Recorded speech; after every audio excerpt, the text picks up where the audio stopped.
Hey guys, what up? It's your boy Khan, TDK, Mr. So Real, and today I wanted to do a quick video, very quick, as quick as I can, PSA about the weapon vendors. Now with the 1.4 update, quite a few things have changed with the weapon vendors, and of course we have the world tiers. Now that specifically is something that I want a lot of you to think about with the good or garbage series going forward. So this is really important for you to kind of figure out what works for you and what doesn't, and technically what would be good or garbage. So right now, if you look in the upper left hand corner, I am in tier 1. Now we're just going to use this vendor as an example so that you guys can kind of get the point that I'm trying to bang out here. Now we're going to look at this MP5 ST. Now really what I want you to keep note of is that the gear score is 163. And look at the price. Okay, so once you look at the price, it's 112,200 credits. Now for that, you get a 38% critical hit damage. You get competent, which gives you 10% more weapon damage for 15 seconds. You get determined.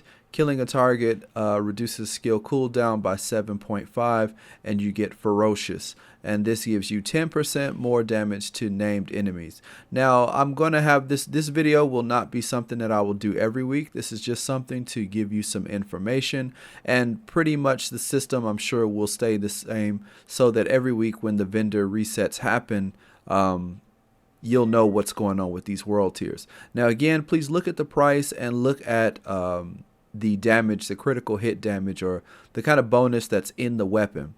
Now we're going to look at the high velocity magazine, and this is a power level 30 item, and it has 7% critical hit chance, 8.5% magazine damage, and 4.6 rate of fire. Now the price for this is 59,840. All right, so let's just keep this simple. We're going to stay with this MP5 for a second and just look. The real thing that only changes with these things is the base damage. All right, so we're going to go over that really quickly. The only thing that changes with weapons is the base damage, the price, and the gear score. That is it. There's nothing else that changes with this. So what we'll do now is we'll go into World Tier 2. This will be Tier 2. I want you guys to see this. I'm changing everything on the fly. World Tier 2, the price has changed.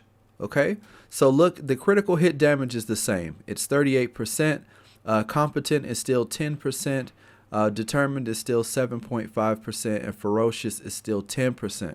So the talents aren't actually changing, and the weapons kind of cooked in damage buff isn't changing. So the 38% has not changed. Now what has changed is the gear score and the price. Now the price was in tier 1, what is that, 112,200. Now here in tier 2, it's 223,428. Now if you're kind of strapped for credits, that could be something that you may want to think about, because if you're running Alpha Bridge, it's not going to matter.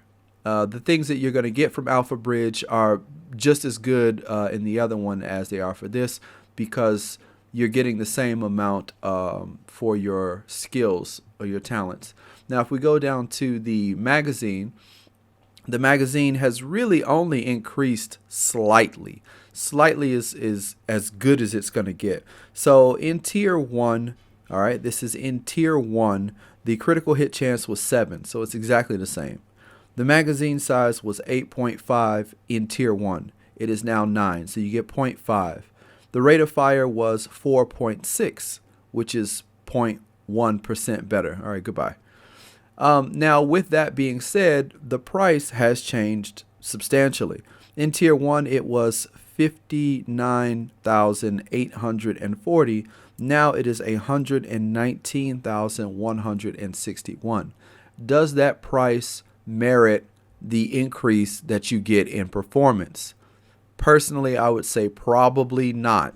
And that's one thing to keep your eye on when you talk about these kind of mods. The mods doesn't seem like they're going to be that great of a buy if you're really talking cash.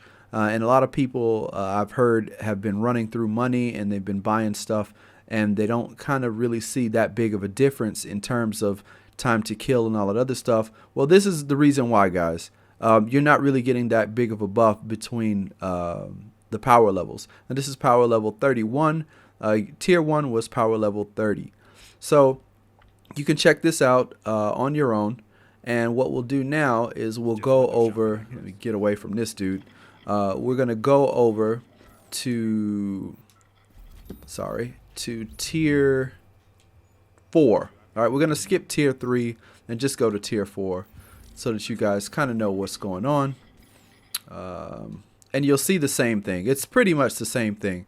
Now here again, we have the critical hit damage is at 38.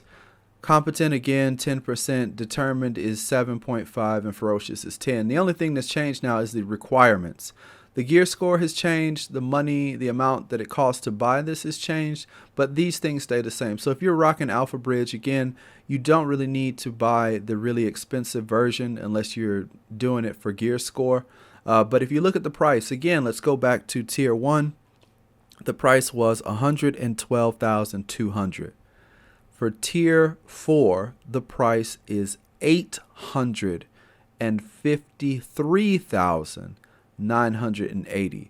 Now, of course, the base damage is increased, but the other things that you're kind of worried about if you're running Alpha Bridge are not. If you are a higher level agent, if it's something that you have money to burn, then sure, great, grab whatever you want from the vendors. But in terms of world tier performance, it may not be all that you would have hoped for. You might have done better off getting a tier 3. Now for the magazine, this is a level 33 item. And again, we're going to compare this to a tier 1, which is the lowest it can get. And the tier 1, the critical hit chance was 7.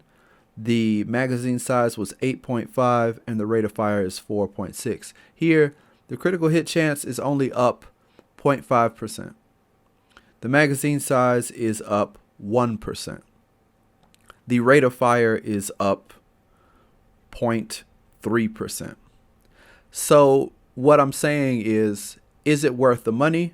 Looking at the magazine in a tier 1, it was 59,840. Here, it's ridiculous. It's 455,456. Now, good or garbage? That's up to you guys. If you have tons of credits and you're swimming in it and you want to make sure that you get the best of the best to min-max your gear, then you already know what it is. You're going to go for the best of the best. If you're leveling your character, you're still kind of on the fence, or you just want something to get you through content to get better drops and you're banking on drops, then you probably want to just get something a little bit mid-ranged or a little bit lower, and then try and hope for the drops to be better and see if you get some good drops. All right, so that's kind of my PSA for this video. I didn't want to make this too long. I just wanted to get this information out for you guys so that when I do make the good or garbage videos every week for you to let you know what's going on with these vendors, you'll have a better understanding of what is out there and what to get. I will more than likely, I'm kind of deciding if I want to just show tier 1 or if I want to do tier 4. I'll probably end up just doing tier 4, and then you guys can scale it back so that you know what the highest price and the highest possibility is. But that is it. I am Khan, TDK, Mr. So Real. I hope this video helps you guys out a lot. Remember to hit that like button, subscribe if you're new, and I do this stuff all the time, and I try to be as honest as I can to give you guys pertinent information that you can use that's not just fluff and it's not garbage, and it'll help you either build your character or enjoy the game even more. All right, that is it. I'm gone. Take it easy. Peace.